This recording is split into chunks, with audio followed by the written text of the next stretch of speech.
بسم اللہ الرحمن الرحیم یوٹیوب چینل انٹرسٹنگ سٹوری کے معزز ناظرین کو السلام علیکم ورحمۃ اللہ وبرکاتہ۔ معزز ناظرین، اگر آپ ہمارے چینل پر نئے ہیں تو ہمارے چینل انٹرسٹنگ سٹوری کو سبسکرائب کر لیں اور ویڈیو کو لائک کر لیں اور اس ویڈیو کو اپنے دوستوں سے لازمی شیئر کیجیے اور فیڈ بیک کے طور پر کمنٹس باکس میں اپنے رائے کا اظہار ضرور کیجیے۔ تو لیجیے اب بغیر کسی تاخیر کے چلتے ہیں اپنی ویڈیو کی جانب۔ ناظرین، نیو ناول طائف سے بیوی تک کا سفر، اس کے اس ایپیسوڈ میں آپ کو بہت کچھ دیکھنے کو ملے گا اور یقیناً آپ کو یہ ایپیسوڈ سن کر اور دیکھ کر بہت زیادہ مزہ آنے والا ہے۔ اب چلتے ہیں آپ کا ٹائم ویسٹ کیے بغیر اپنی ویڈیو کی جانب۔ گاڑیوں کے گیٹ سے نکلتے ہی اس نے عظیم کو اپنی طرف آتے دیکھا۔ اس کے انداز سے لگ رہا تھا کہ وہ اسے کوئی بات کرنا چاہتا ہے۔ کمرے کی طرف جانے کا ارادہ ملتوی کرتے ہوئے وہ اس کے قریب آنے کا انتظار کرنے لگی۔ بیگم صاحبہ، اس نے کچھ کہنے کے لیے منہ کھولا ہی تھا کہ اس کے کانوں میں گھنٹی کی آواز گونجی۔ نہ جانے کیوں اسے لگا کہ کبیر دادا کی کال ہے۔ ایک منٹ بھائی، قطع کلامی کرتے ہوئے وہ کمرے کی طرف بھاگی۔ اس کے اندازے کے مطابق کبیر دادا ہی تھا۔ بات کے اختتام پر وہ خوشی سے جھوم اٹھی تھی۔ بغیر کسی شک و شبہ کے اسے معلوم ہو گیا تھا کہ کبیر دادا کی کال کا مقصد کیا تھا۔ رابطہ منقطع ہوتے ہی وہ ڈرائنگ روم کی طرف بڑھ گئی۔ عظیم کا بیگم صاحبہ کہنا اسے بہت اچھا لگا تھا۔ جی بھائی، آپ کچھ کہہ رہے تھے؟ عظیم ڈرائنگ روم میں اس کا منتظر تھا۔ جی بیگم صاحبہ، کبیر دادا آپ کے داخلے کے بارے میں کچھ بتا رہے تھے۔ بیٹھو۔ نشست سنبھالتے ہوئے اس نے عظیم کو بیٹھنے کا اشارہ کیا۔ شکریہ۔ اس کے سامنے بیٹھتے ہوئے عظیم نے نوٹ بک نکال لی۔ وہ اسے اپنا رول نمبر، کلاس، کالج کا پتہ وغیرہ بتا کر اپنا مطمع نظر بتانے لگی۔ ٹھیک ہے بیگم صاحبہ، آپ اپنا موبائل فون نمبر بھی نوٹ کرا دیں۔ اگر کوئی معلومات لینا ہوئی تو میں کال کر کے پوچھ لوں گا۔ اس بات میں سر ہلاتے ہوئے اس نے اپنا موبائل فون نمبر نوٹ کرایا اور خوابگاہ کی طرف بڑھ گئی۔ کبیر دادا کے کہے جانے کے بعد کیوں اسے بھوک محسوس ہونے لگی تھی، ورنہ تو اس نے ناشتہ نہ کرنے کا تہیہ کیا ہوا تھا۔ تھانے کے سامنے گاڑیاں رکتے ہی کبیر دادا اندر کی جانب بڑھ گیا۔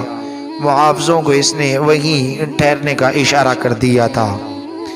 اسے SHO کے دفتر کی جانب بڑھتے دیکھ کر ایک سپاہی نے آواز دے کر روکنے کی کوشش کی، مگر وہ انسونی کرتا ہوا دفتر میں گھس گیا۔ راؤ اجمل رحیم اسے اچھی طرح جانتا تھا۔ اسے دیکھتے ہی وہ بے اختیار اپنی جگہ پر کھڑا ہو گیا۔ کبیر دادا آج کیسے بھول پڑے؟ اس نے لہجے میں خوشگواری سمونے کی کوشش کی جو بالکل ناکام ہوئی تھی۔ اسی وقت ایک سپاہی فرض شناسی کا مظاہرہ کرتے ہوئے اندر داخل ہوا۔ سر، یہ 2 چائے لے آؤ۔ SHO نے اس کی بات مکمل نہیں ہونے دی تھی۔ وہ جی سر کہتے ہوئے واپس لوٹ گیا۔ SHO کی دعوت کا انتظار کیے بغیر کرسی سنبھالتے ہوئے اس نے کسی تعمید میں پڑھنے کی بجائے براہ راست مطلب کی بات شروع کر دی تھی۔ یقیناً آپ میری آمد کا مقصد جانتے ہوں گے۔ جب آپ تشریف لے ہی آئے ہیں تو بتا دیں۔ اس نے بیٹھتے ہوئے معنی خیز لہجے میں پوچھا۔ تنویر پلازا اور عباسیہ مارکیٹ کے دکانداروں کی شکایت موصول ہوئی تھی۔ کوئی بڑی بات کریں کبیر دادا، یہ چھوٹی موٹی شکایتیں تو آئے روز کا معمول ہے۔ آپ کا حصہ پہنچ گیا تھا؟ کبیر دادا نے اس کی آنکھوں میں آنکھیں ڈالتے ہوئے پوچھا۔ ہاں، مگر مجھے لگتا ہے اس کی مقدار کچھ بڑھا دینا چاہیے، اس وجہ سے کہ نادیہ اب 10ویں کلاس میں پہنچ چکی ہے۔ کبیر دادا کا معنی خیز لہجہ کسی تعارف کا محتاج نہیں تھا۔ سنا تھا کبیر دادا دشمن کی بہو بیٹیوں پر نظر نہیں ڈالتا۔ راؤ اجمل چہرے پر کھلنے والی مسکراہٹ غمگین سنجیدگی میں ڈل گئی تھی۔ کبیر دادا اطمینان بھرے لہجے میں بولا، بالکل، نادیہ بھی میری بانجی بھتیجی کی طرح ہے، اس لیے میں نہیں چاہتا کہ اس کے سر سے باپ کا سایہ اٹھ جائے۔ کبیر دادا اب زیادتی کر رہے ہیں۔ اجمل رحیم کو غصے پر قابو پانا مشکل ہو رہا تھا۔ میں لکھ کر دے رہا ہوں کہ ایس پی ضمیر حسین اوڈو آپ کے جنازے میں شرکت سے زیادہ کچھ نہیں کر پائے گا۔ شاید پولیس سے دشمنی آپ کو مہنگی پڑے گی۔ سپنوں کی دنیا سے باہر نکلو رؤوف صاحب۔ ایس پی ضمیر حسین کی زیر کمان دوسرے تانے دار ایسی حرکت کیوں نہیں کر رہے؟ یقین مانو ضمیر حسین تمہارے کندھے پر بندوق رکھ کر فائر کر رہا ہے۔ یہ کہہ کر وہ اٹھتے ہوئے بولا، میرا کام تھا سمجھانا، اب بس کل تک انتظار کروں گا۔ وہ مڑ کر باہر جانے لگا۔ بات سنیں، اس کے پکارنے پر کبیر دادا رک کر اس کی طرف متوجہ ہوا۔ 10,000 ماہانہ بڑھانے سے آپ کو کوئی فرق تو نہیں پڑے گا، البتہ میری لاج رہ جائے گی۔ کبیر دادا کے ہونٹوں پر دھیمی مسکراہٹ نمودار ہوئی، اس شرط پر کہ یہ 10,000 میری بھتیجی نادیہ کی جیب خرچ کا حصہ بنیں گے۔ منظور رؤوف اجمل کے چہرے پر پہلی بار اطمینان چھلکا تھا۔ اب چاہے تو پی لیں، ادھر رہی کہتے ہوئے وہ تیز قدموں سے چلتا ہوا تھانے سے باہر آ گیا تھا۔ جی پاشا دادا، اسے امتیاز کی آواز سنائی دی۔ پاشا نے پوچھا، سناؤ بھائی، کبیر دادا اٹھا ہے کہ نہیں؟ ہم جہاں تھانے پہنچے ہوئے ہیں۔ اتنی جلدی؟ پاشا کے لہجے میں حیرانی تھی۔ رات کو کبیر دادا آپ لوگوں کے جاتے ہی ہمیں کام پر بھیج کر خود گھر چلے گئے تھے، آج سویرے ہی جاگ گئے۔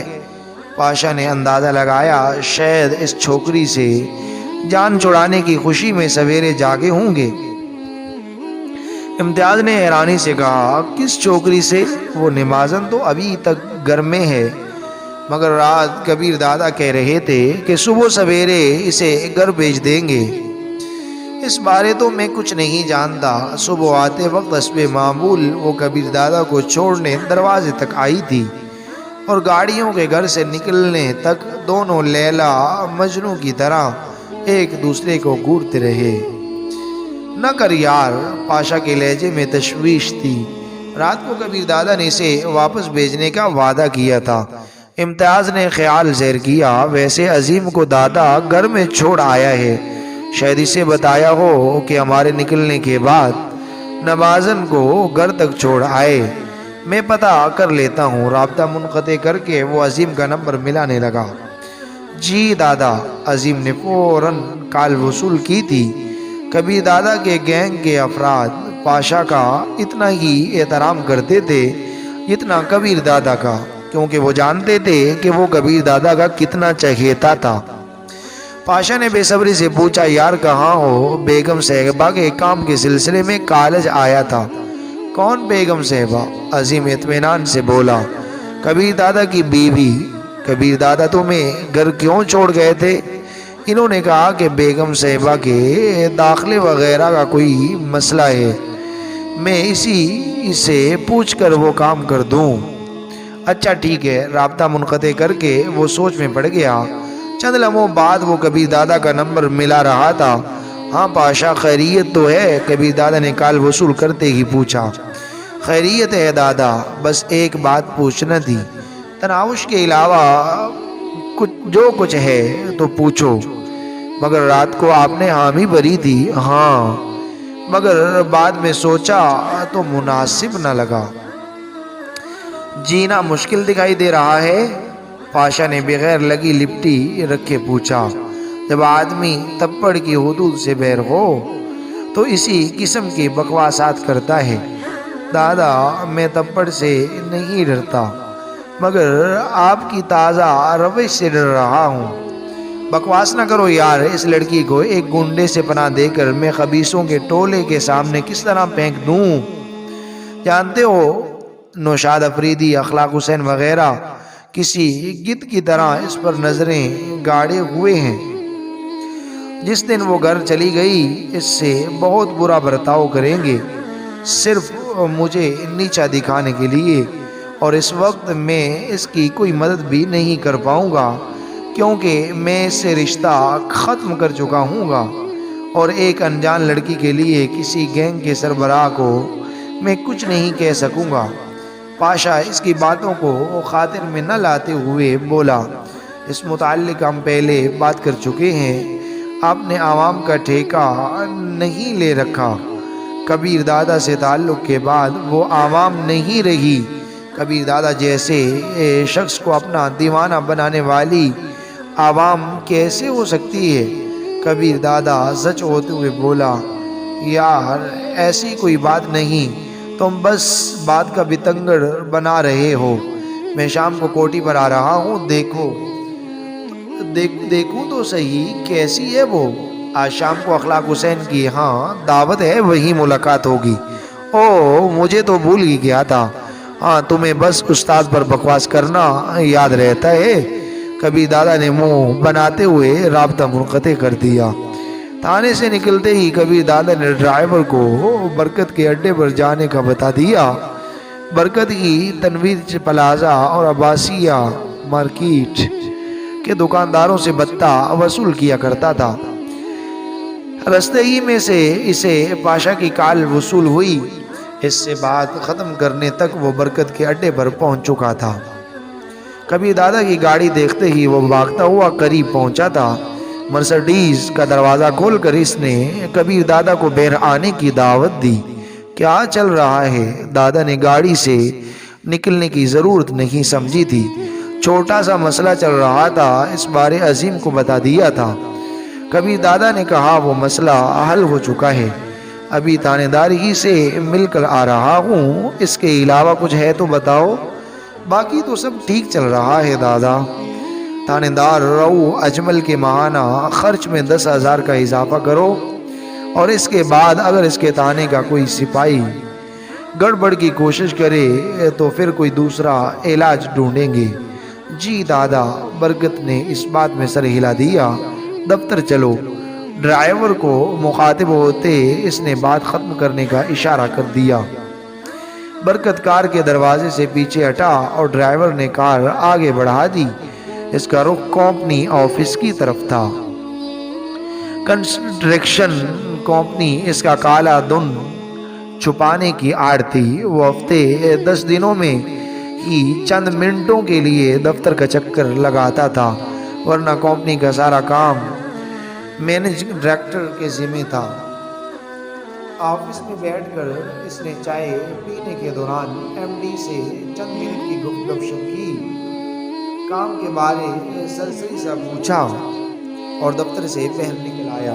ایم ڈی کبیر دادا کی اصل شخصیت سے اچھی طرح واقف تھا، اس وجہ سے اسے کبھی ہیرا پھیری کرنے کی جرت نہیں ہوئی تھی۔ یوں بھی کبیر دادا کے لیے کنسٹرکشن کمپنی کی کوئی اہمیت نہیں تھی۔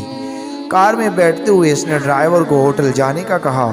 ہوٹل کے تہہ خانہ میں بہت بڑا جوا اڈا تھا جو کبیر دادا ہی کی سرپرستی میں چل رہا تھا۔ ہوٹل کی پارکنگ میں کار رکتے ہی ڈرائیور نے جھجکتے ہوئے پوچھا، دادا اگر چند منٹ جہاں گزارنے ہیں تو میں سامنے شاپنگ پلازا سے تھوڑی خریداری کر لوں؟ شاپنگ پلازا ہوٹل سے مخالف جانب تھا، درمیان میں صرف سڑک گزرتی تھی۔ چلے جاؤ، مختصر کہتے ہوئے وہ کار سے اتر کر ہوٹل کی اندرونی عمارت کی طرف بڑھ گئے۔ ناظرین، یہ ناول ابھی تک جاری ہے، اب کیا ہوگا؟ آج کبیر دادا نے شام کو اخلاق حسین کی دعوت پر بھی جانا تھا اور تناوش کے لیے شاپنگ بھی کرے گا، کیا ہوگا؟ بہت ہی انٹرسٹ ہے نیکسٹ ایپیسوڈ۔